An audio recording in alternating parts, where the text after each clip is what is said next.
আমাদের দল যদি চান, জনাব তারেক রহমান সাহেব এবং খালেদা জিয়া, মির্জা ফখরুল সাহেব যদি চান যে গোলাম মোল্লা রনি প্রধানমন্ত্রী হবেন, সমস্যা কোথায়?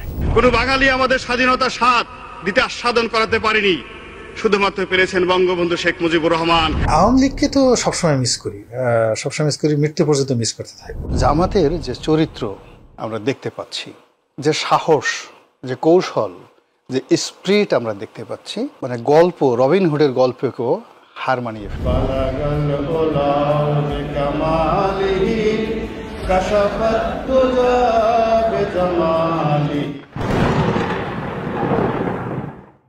প্রিয় দর্শক, একটু মিলাদ টিলাদ দিয়া পাক পবিত্র হয়ে নিলাম, কারণ আজকের পুরো ভিডিওতে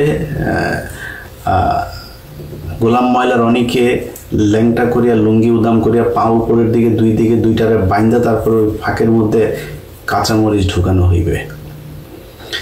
ও কালকে ওর ফেসবুকে যা করেছে, এটা ওর মতো ও তো চোর তো সংসদে ঢুকছিল, ওই সংসদ সদস্য বহু পরের কথা। একজন সর্বোচ্চ লেভেলের কোনো মূর্খ মানুষও ওর মতো এই ভাষায় একজনের মাকে নিয়ে এই ধরনের কথা বলতে পারে না। সে এক নারী ছবি দিয়ে বলেছে ওই মহিলা নাকি আমার মা, এবং যা মনে চায় তাই লিখেছে, খুব জঘন্য ভাষায়, সেগুলো এখানে রিপিট করলাম না।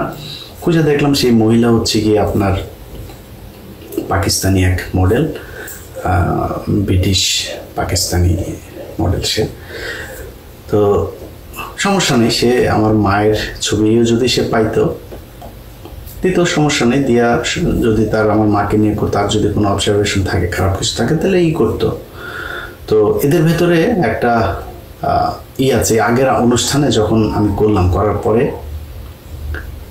সে বলল যে আমি তার নাম বিকৃত করেছি, এই জন্য সে কোনো প্রশ্নের জবাব দেয়নি। তার সে যে সারা জীবন যে চুরি বাটপারি যা যা করেছে, এলাকার লোকজন তার বিরুদ্ধে যা অভিযোগ করেছে, কোনো কিছু জবাব না দিয়ে সে বলল যে তার নানা দাদা, সে হলো তার কালামিয়া হয়েছে গিয়ে তার নাম রেখেছে গোলাম মাওলা, আমি সেটাকে গোলাম ময়লা বলেছি, নাম বিকৃত করেছি, খুব অন্যায় করেছে, এই জন্য আল্লাহর কাছে সে বিচার দিয়েছিল। মনে আছে নিশ্চয়ই আপনাদের। তো আমি তো তোর নাম বিকৃত করিনি রনি, আমি তোর নাম পাল্টে দিয়েছি। তুই গোলাম মাওলা না, মাওলার গোলাম তুই হইতে পারিস না, তুই ময়লার গোলাম, শয়তানের, বদমাইশের, হাসিনার গোলাম। এই যে এখন আবার দেখছিস না, তোরে একবার তুই জামাতে, একবার বিএনপিতে, একবার আওয়ামী লীগে, একবার এইটাতে ওইটাতে গিয়া শেষে আবার আওয়ামী লীগে ফিরে আসছিস। এখন কেউ তোরে লাগায় না, এখন তুই আওয়ামী লীগে এসে আবার ফের হন মারা দিচ্ছিস। যাই হোক, এখন এই লোক হঠাৎ করে এইরকম একটা পোস্ট করলো। তো আমি আপনাদেরকে বলেছি যে সে আমাকে নিয়ে যা বলেছে, আমি ব্যক্তিগত কোনো নিতে আমার একদম সমস্যা না। আমি ব্যক্তিগত নেওয়ার জন্য রেডি, এবং আমি কিছু মানুষের ব্যক্তিগত উলঙ্গ করার জন্য রেডি। সেগুলো কারা, ধরেন যাদের ভারত কানেকশন থাকবে, আওয়ামী লীগ কানেকশন, ওদের ক্ষেত্রে আমার এথিক্স মেথিক্স কিচ্ছু কাজ করবে না। যেখানে পাবো না, আমার বিএনপির স্থায়ী কমিটির অন্তত 4-5 জনের জিনিস আছে, ছাড়ি না কেন বল দেব। সব শেষ, নোয়াখালীর এক বিএনপি নেতার ইদানিং তিনি একটু ডাউনে আছেন, একসময় খুব বড় নেতা ছিল, একসময় খুব বড় ধরনের আলোচনা ছিল তারে নিয়ে, আর বেশি বললাম না। তার একটা জিনিস এসছে আমার কাছে, তো এরকম অনেকের আছে, কিছু বলি না। বাট ফখরুলের পাইলে কিন্তু দিয়ে দেবো, সালাউদ্দির পাইলে দিয়ে দেবো। কেন জানেন? কারণ এগুলি হলো ইন্ডিয়ান চর। সো আমার ইন্ডিয়া আওয়ামী লীগের কানেকশন থাকলে অন্যদের ব্যাপারই না, অনেকের আছে, এগুলো আমি দেই না। এগুলো দেওয়ার এখন বয়স হয়েছে, দেখতেছেন না, মাথার চুলমুল সব কিছু, কিন্তু মানে আমার কিন্তু 90% চুল পাকা। এতদিন মেহেন্দি টেন্দি দিয়া তারপরে একটু কালা টালা করে রাখতাম, কালো রং করা তো আবার হারাম। তো এখন ওই রং করি না, পুরো সাদা করে ফেলছে। এখন বয়স হচ্ছে, একটু তো ঠান্ডা হওয়া দরকার, তো হিসাব করে করতে। বাট আওয়ামী লীগের ক্ষেত্রে একদম জীবনের আল্লাহ যদি বাঁচায় রাখে, 80 বছর বয়সে যদি আল্লাহ বাঁচায় রাখে, একদম চুলদারি গোপ সব পাকা, চামড়া টান পড়ে গেল, আওয়ামী লীগ আর ইন্ডিয়া কানেকশন আছে কারো, ওর নুনু পাইলে আপনাদেরকে দেখাই দেবো। আপনারা যাই মনে করেন, আমার কিছু করার নাই, কিন্তু অনেকের ক্ষেত্রে করে রাখি। তো আজকে যারা নিয়ে আলাপ করতে এসে তার ব্যাপারটা আগে বলি, তার আগে একটু পরীক্ষা করে নিই ওর জিনিসে, মেশিনে শক্তি আছে কিনা, এটা ওর মুখ থেকে শুনে আসি আগে। চলেন। হ্যালো, আসসালামু আলাইকুম। তোমার শরীর কি বেশি খারাপ? জি, কি হয়েছে?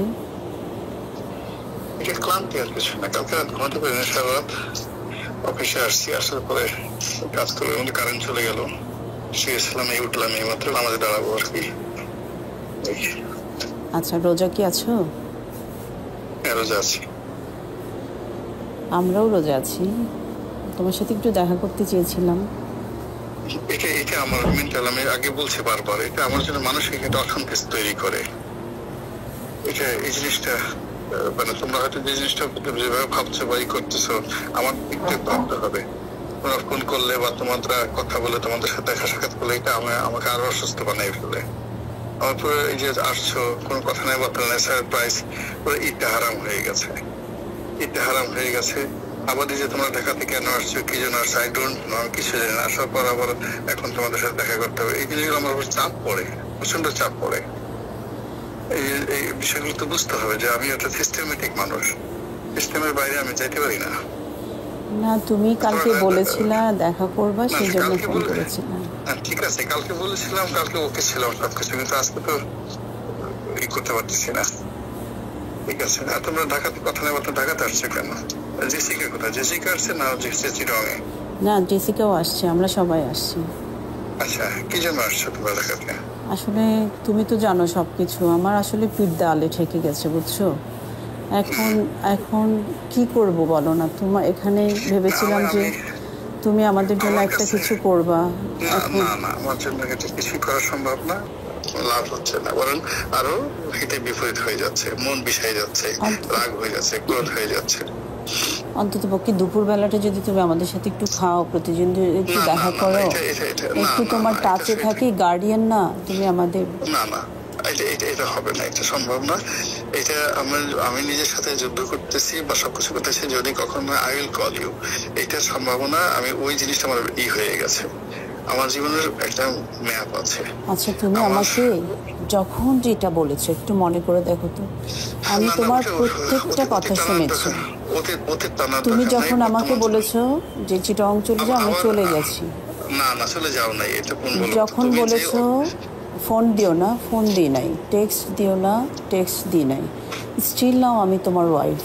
আমি কি আমার হাজবেন্ডের থেকে এইটুকু আশা করতে পারি না যে সে আমার সাথে একটু যোগাযোগ করবে? আচ্ছা দেখো, জেসিকার কথা মতো আমি তালাকটা উইথড্র করছি শুধুমাত্র তোমার সামাজিক, তোমার নিজের প্রয়োজনে, কিন্তু তুমি এই সম্পর্কে ক্লেম যদি করো, আমি এক সেকেন্ড তোমার সাথে এখন লাইনটা কেটে দেবো। আমি ক্লেম করছি না, যে ক্লেম না, তুমি বারবার বলতেছো আমি অমুক, আমি অমুক, আমি অমুক। এই জিনিসটা তো অনেক আগেই শেষ হয়ে গেছে। আমি তোমাকে একটা দয়া করতেছি, সাহায্য করতেছি টাকা দিয়ে, এবং আমার নামটা ব্যবহার করার তোমাকে অ্যালাউ করতেছি, কিন্তু বিনিময়ে তুমি আবার এই জিনিসটা করার পর বা কোনো স্বার্থের কিছু তুমি আরো যে জিনিসগুলো আমার দিকে হাত বাড়াচ্ছ, দিস ইজ ভেরি রং। আচ্ছা, এমনি তুমি একটা সত্যি কথা বলো তো, জীবনে কি কখনো আমাকে ভালোবাসো নাই?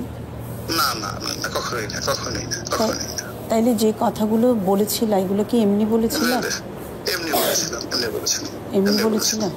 হ্যাঁ, এটা আবেগে, আবেগের কথা। তাইলে আমি যে একটা সংসার তোমার কথাতেই ওকে ছেড়েছি, আবার তোমাকে বিয়ে করেছি, আমার কথাতে তুমি কোনো কিছু ছাড়ো নাই। তুমি তোমার আমার কথাতে তুমি কোনো কিছু ছাড়ো নাই। তুমি তোমার প্রয়োজনীয় করছো, এবং আমাকে যতটুকু ব্যবহার করার ততটুকু তুমি ব্যবহার করছো।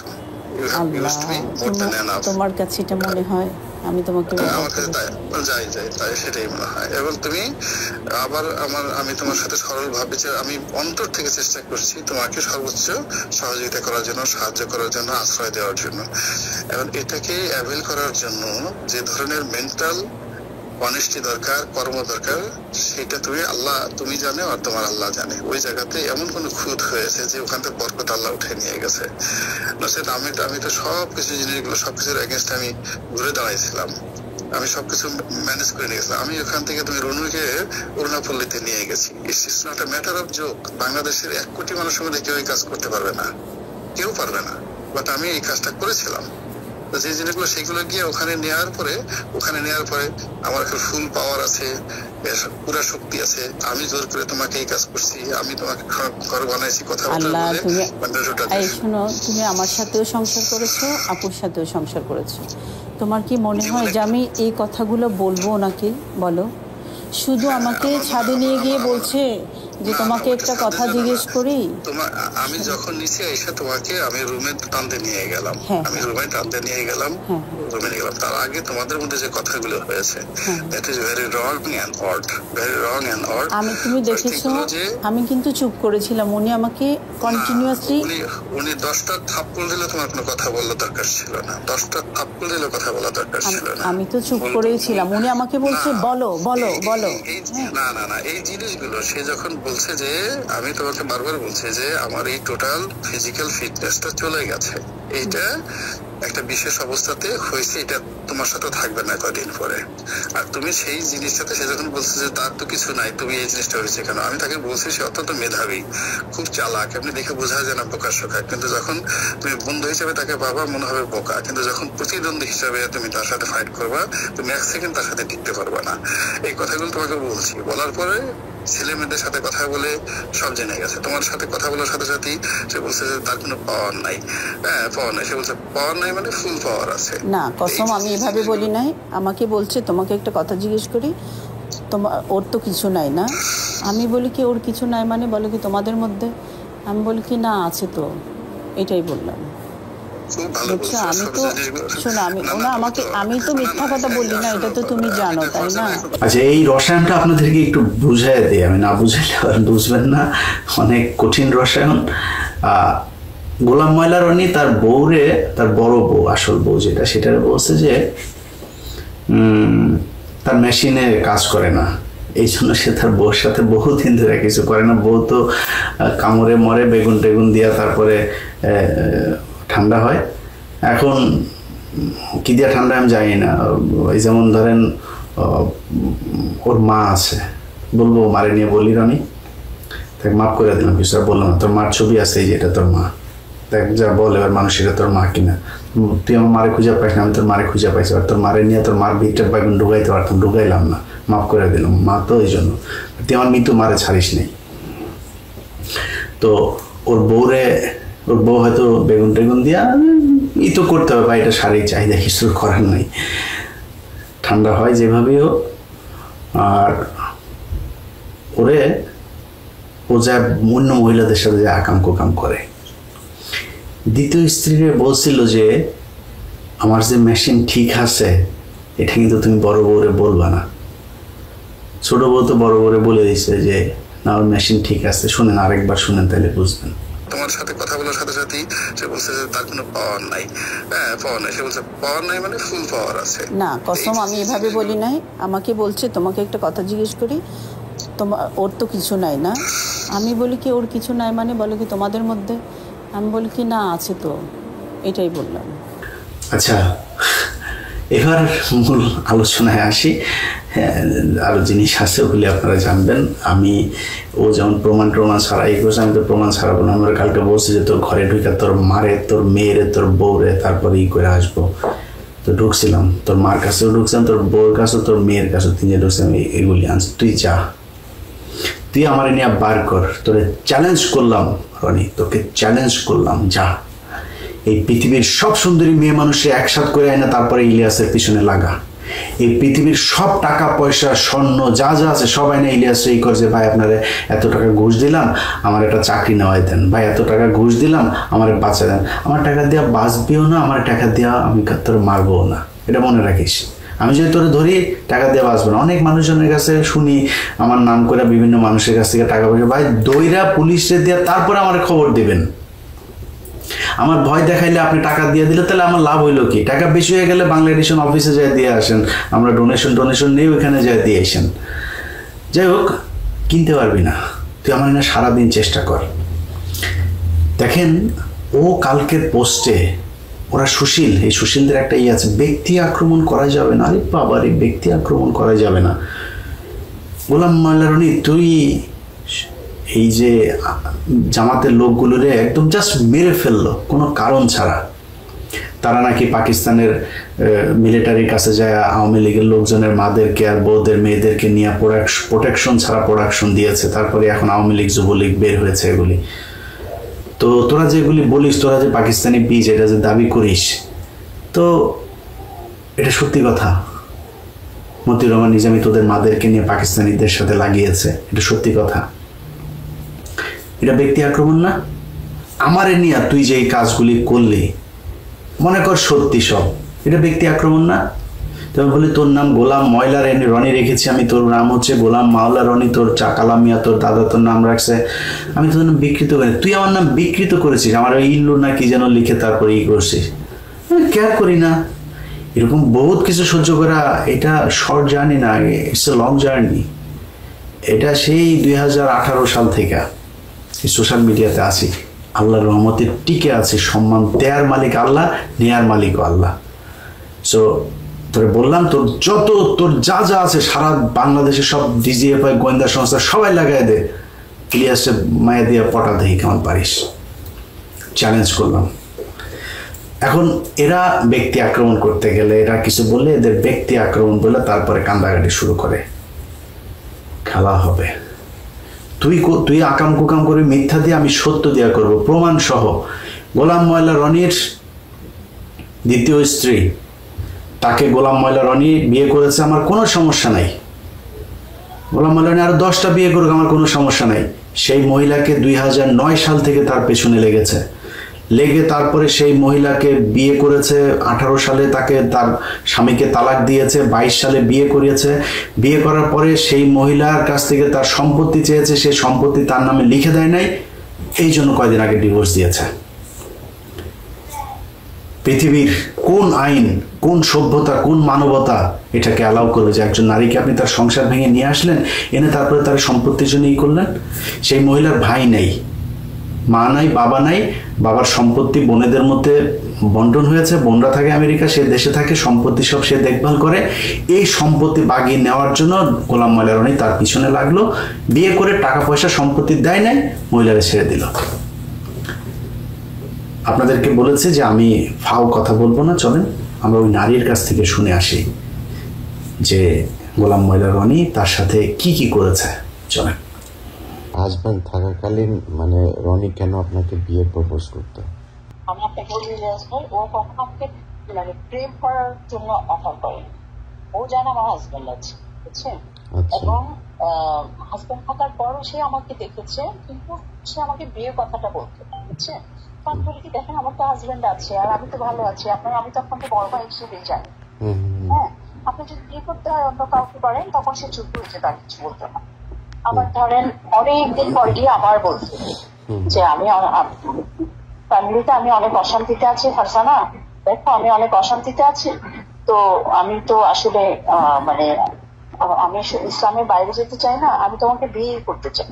তো পরে সে আমাকে বললো যে না, আমি এক কাজ করি, হোটেল রেডিসনে রুম বুক করে আমি থাকবো ওখানে, আমি তোমাদের বাসায় গিয়ে সিগনেচারটা করে আবার রেডিসনে এসে রেস্ট নিব। আবার যেতে বললো যে না, যেহেতু মা মানে আমার আম্মা আছে, হ্যাঁ আম্মার বাচ্চাদের জন্য একটা রুম নিলাম, তারপর আমি একটা রুমে থাকবো, সবাইকে নিয়ে রেডিসনে আসো, ওখানেই বিয়েটা হবে। তো আমি সবাইকে নিয়ে রীতিমতো তার সে যেভাবে সিদ্ধান্ত নিয়েছে ওভাবে একটা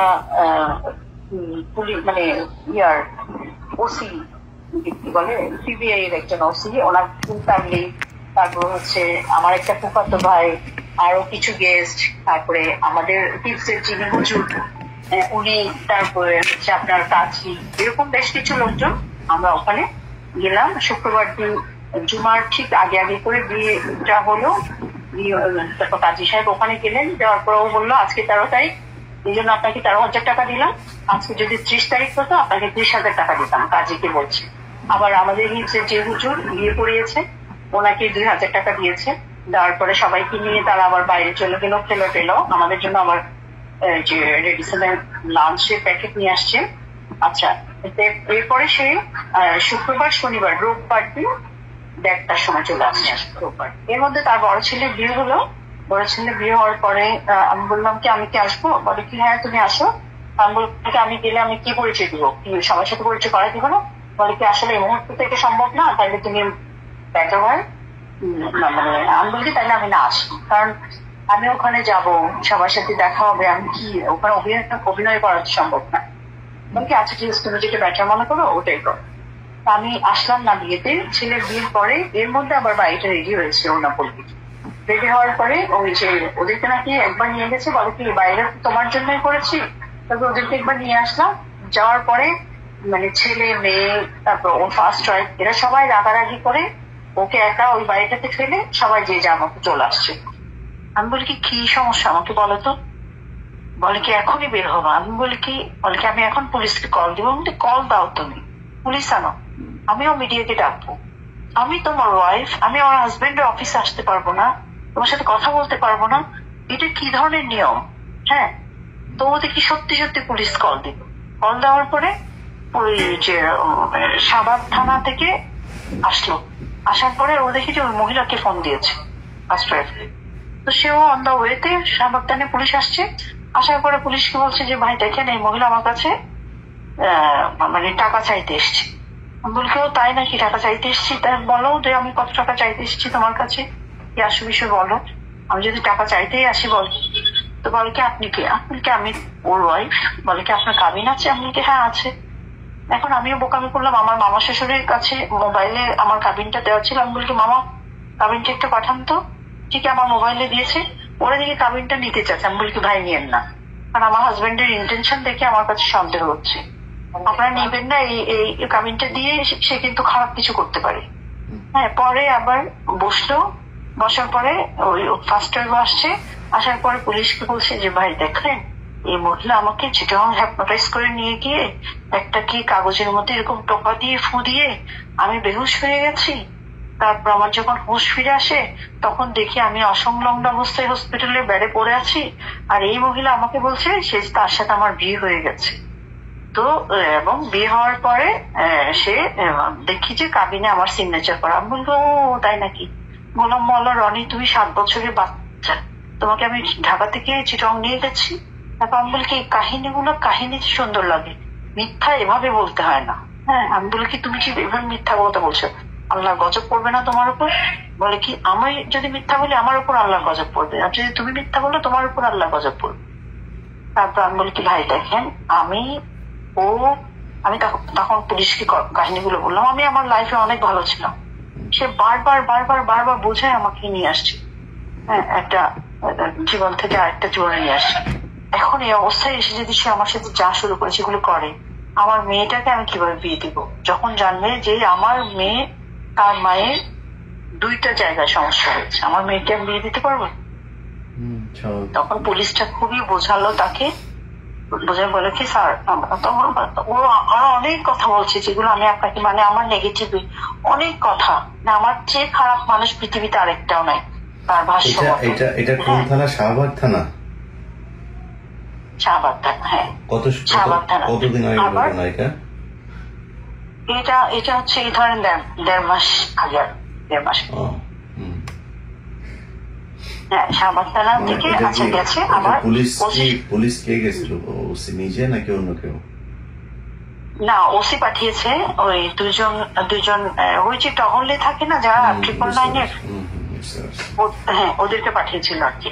তো ওরা বলে কি স্যার এটা ঠিক হবে না, ম্যাডাম খুব কান্নাকাটি করছে, আপনি স্যার এটা মানে এরকম করিয়েন না। ওরা পুলিশরা অনেক বোঝালো, যে ওনারা বুঝে গেছে যে আমি জেনুইন, সে যা বলছে সব মিথ্যা বলছে। আচ্ছা, তারপরে এরপরে আমি অনেক বুঝে টুঝে আমি বলি কি ভাই দেখেন আমি শুধুমাত্র তাকে দেখতে আসছি, আমি হয়তো 10টা মিনিট এখানে বসতাম, কারণ সে মানে আমার মেয়ের জন্য একটা প্রস্তাব এসেছিল আমার বোনের হাজবেন্ডের নেভার। তো ওরা নাকি দেশে এসে আবার ওর সাথে যোগাযোগ করেছে, মানে আমার মেয়ের ব্যাপারে আর কি। বলি আমি তো আগামীকালে চিটাগাং চলে যাব, আমি আমার মেয়ের বিয়ের বিষয়টা, আর ও যে খুবই অসুস্থ, আমার হাজবেন্ড খুবই অসুস্থ, আমি ওকে একটু দেখতে আসছি ভাই, এই অপরাধের জন্য ও আপনাদেরকে কল দিয়েছে। আচ্ছা, এটার পরে সে ওদের কাছ থেকেও কাবিনটা নিতে চাইলো, ওরা দেয়নি। এরপরে কি করেছে, আমি বের হয়ে শাহবাগ থানার ওসিকে ফোন করলাম। ওসি সাহেব বলে কি ভাই আপনার এমনিতে আমাদের জায়গায় আমরা পাচ্ছি না, আপনাদেরটা আপনারা সামলান তো, কোনো মিটিং টিটিং করতে পারবো না। হ্যাঁ, আমি কি করলাম, বলি কি এখানে তো চাইলে সমাধান হচ্ছে না। হ্যাঁ, আমি বললাম কি আমার শাশুড়ি যেহেতু ওর বাসা আছে ধানমন্ডির বাসায়, আমি ওখানে গেলাম, ধানমন্ডির বাসায় গেলাম, গিয়ে আমি বলি কি যেভাবে হোক আমি ওকে ম্যানেজ করবো আজকে। হ্যাঁ, এটা আমার বিয়ে ছিল। ধানমন্ডির বাসায় যখন গিয়েছি, এর মধ্যে আমার শাশুড়ি আমাকে দেখে ভয় পেয়ে গেছে, মানে কারণ ছেলে বউ তো মহাদজ্জাল। হ্যাঁ, তো কি করেছে, ওই যে ওখান থেকে আমার শাশুড়ি ফোন করে বলেছে ফারজানা এখানে আসছে। আমাকে বলি কি তুমি কোথায়? আমি বলি কি আমি ধানমন্ডির বাসায়। বলে কি তুমি এখন বের হয়ে যাও। আমি বলি কি কেন, তোমরা আসো, আমি তোমাদের সাথে কথা বলবো। তখন দেখি ওরা নিউ মার্কেট থানায় গিয়ে আমার নিউ মার্কেট থানা থেকে টহল 999 পুলিশগুলো পাঠিয়েছে। পাঠানোর পরে সেম থিং নিউ মার্কেট থানার ওসি কে বলছে যে আমি তাকে হ্যাপনোটাইজ করে বিয়ে করেছি, হ্যান্ড কাছে যায়। এখন ওরা আমাকে বলে কি ম্যাডাম চলে না। আমি বলি কি কেন, এটা আমার হাজবেন্ডের বাসা, এই যে আমার শাশুড়ির সাথে কথা বলে। ওরা আমার শাশুড়িকে জিজ্ঞেস করেছে আপনার ছেলের বউ? বলে কি হ্যাঁ।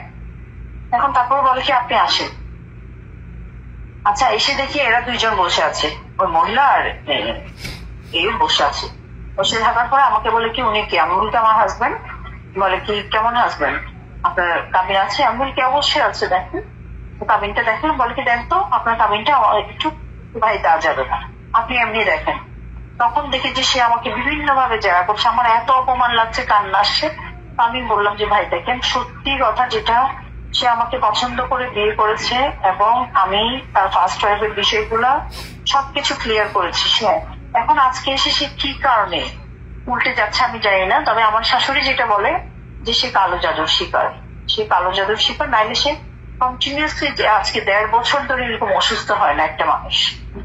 তারপরে বলে কি আচ্ছা ঠিক আছে আপনার মোবাইলটা দেন। মোবাইলটা নিয়ে আমার মোবাইল থেকে ওই আমার কাবিনটা নিল।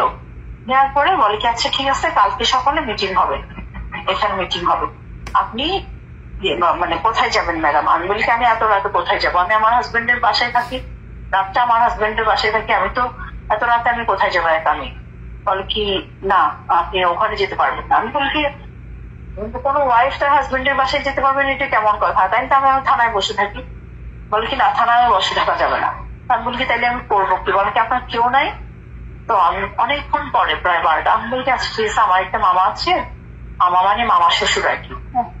তো আমি তাইলে আমাকে ওখানে দিয়ে আসে। তারা কি করলো, পুলিশের গাড়ি দিয়ে আমাকে ওই আমার মামা শ্বশুরের বাসায় দিয়ে আসছে। পুলিশ একদম বাসায় দিয়ে কাছে দিয়ে আসছে। তারপর দিয়ে মিটিং করার কথা, অনেকে কয়েকবার ফোন দিয়েছে, ফোন ধরলাম।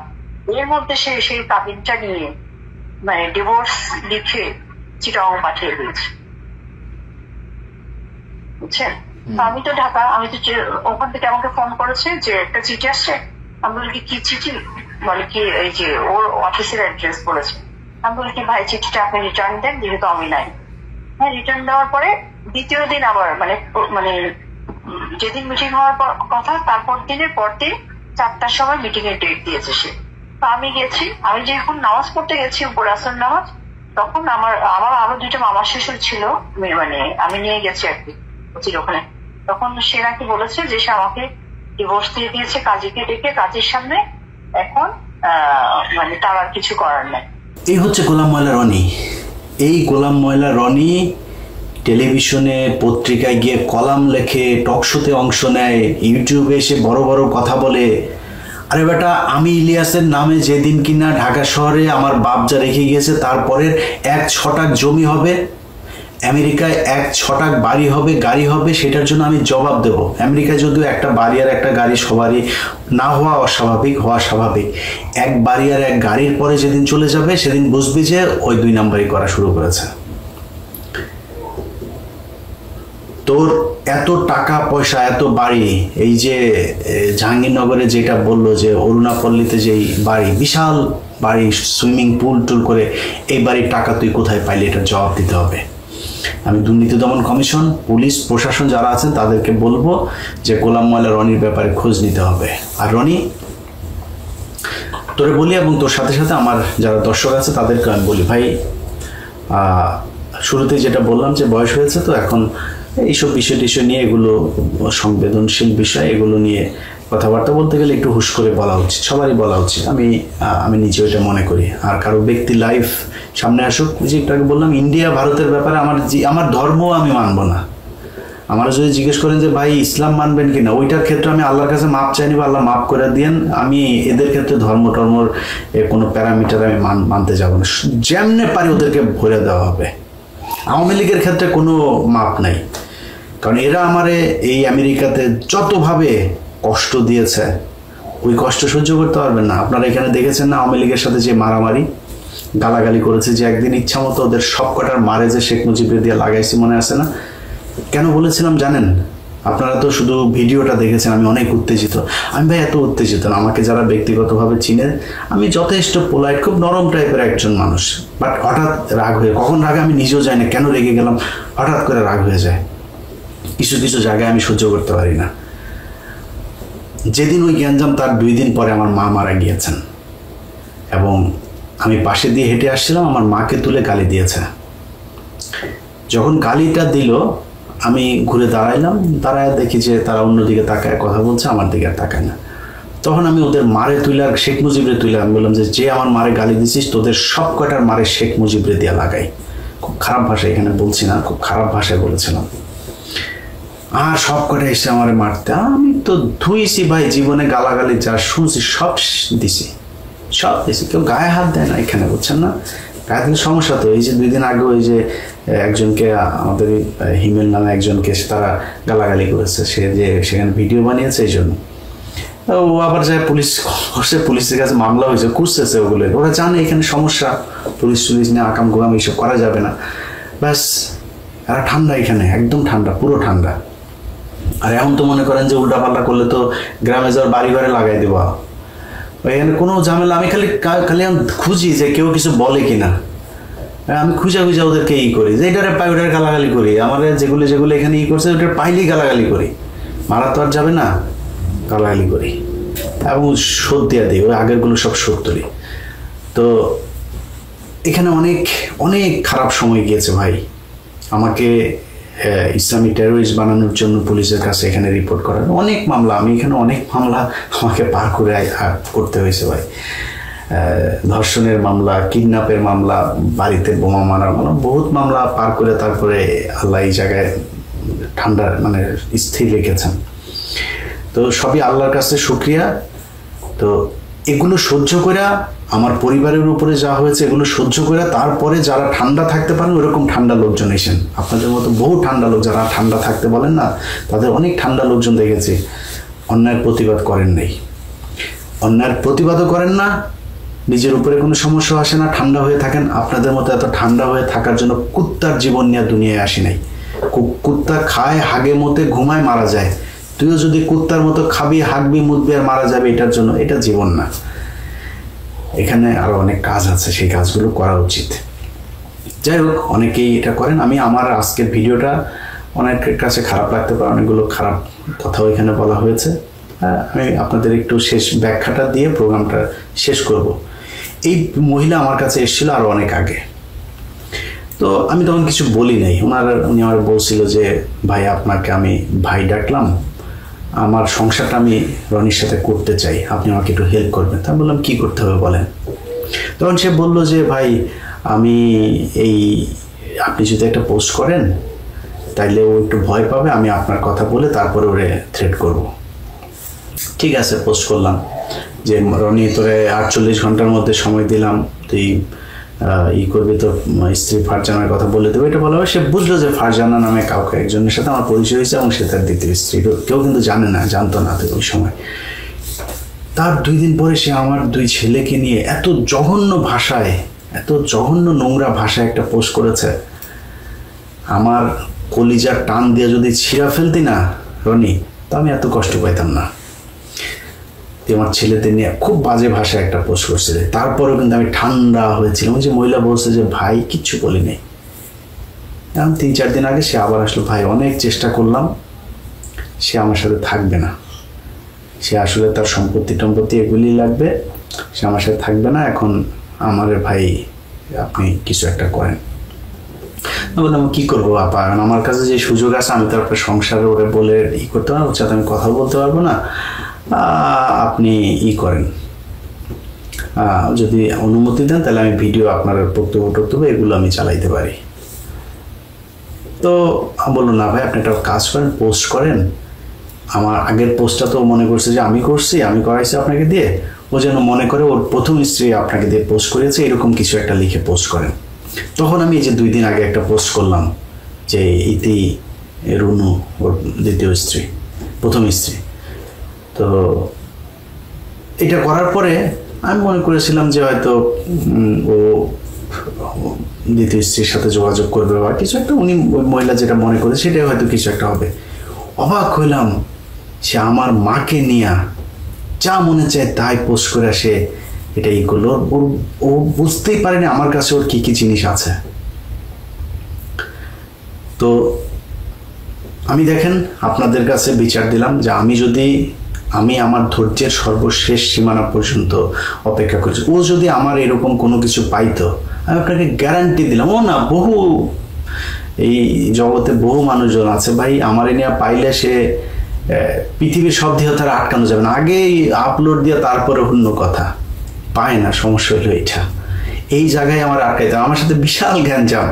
কয় না ও সৎ আছে, জাউরা শালা একটা বদমাইশ, কিন্তু সৎ আছে, ওরে কিনা যাবে না। কিন্তু মা ও জাউরা, খুব জাউরা ভাই, আমি খুব খারাপ, আমার কেনা যাবে না, আমার মেয়ে মানুষ দিয়ে ফাঁসানো যাবে না, আমার ঘুষ দিতে পারবে না, আমি দুর্নীতি করি না, আমি সেল হই না, কিন্তু আমি খারাপ।